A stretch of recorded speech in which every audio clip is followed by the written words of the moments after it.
മിണ്ടായിരിക്കടുത്ത് തലജീവനെന്ന് തന്നോട് എത്ര പ്രാവശ്യം പറഞ്ഞിട്ടുണ്ട്?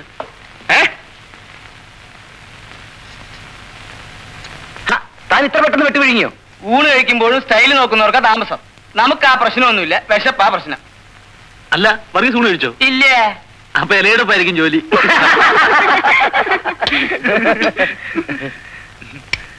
സേവ്യറിന് ഇന്ന് ഓട്ടോ ചാപ്പാടെ പിടിക്കൂ.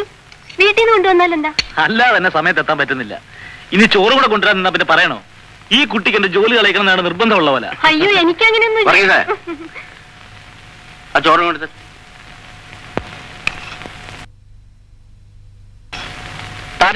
വേണ്ടാതെ എനിക്ക് മാത്രമായിട്ട് കൊണ്ടുവന്നു. ആ മോരെടുത്തേ, മോര്.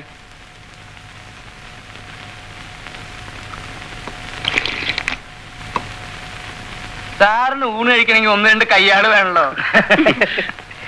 ഒരു കല്യാണ സദ്യക്കുള്ള വിഭവങ്ങളായിട്ടല്ലേ വരവ്. അത് സാറ് തന്നെ തിന്നു തീർക്കുകയും വേണം. ആ വിളംബാരെങ്കിലും താനും സഹായിക്ക്.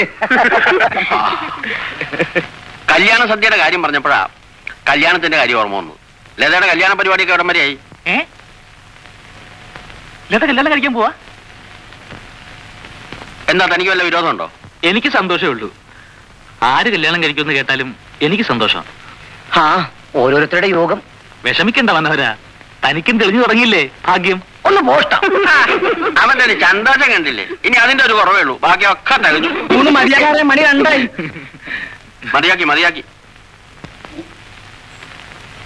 ആ സേവിയറെ, ഇന്ന് രാത്രി ഊണ് എന്റെ വീട്ടിൽ. എന്താ വിശേഷം? എന്റെ കുട്ടിയുടെ പിറന്നാളാ. അപ്പൊ അവള് പറഞ്ഞു സേവിയറിനെ പ്രത്യേകമായിട്ട് ക്ഷണിക്കണമെന്ന്. തരപ്പെട്ട് വെച്ചാൽ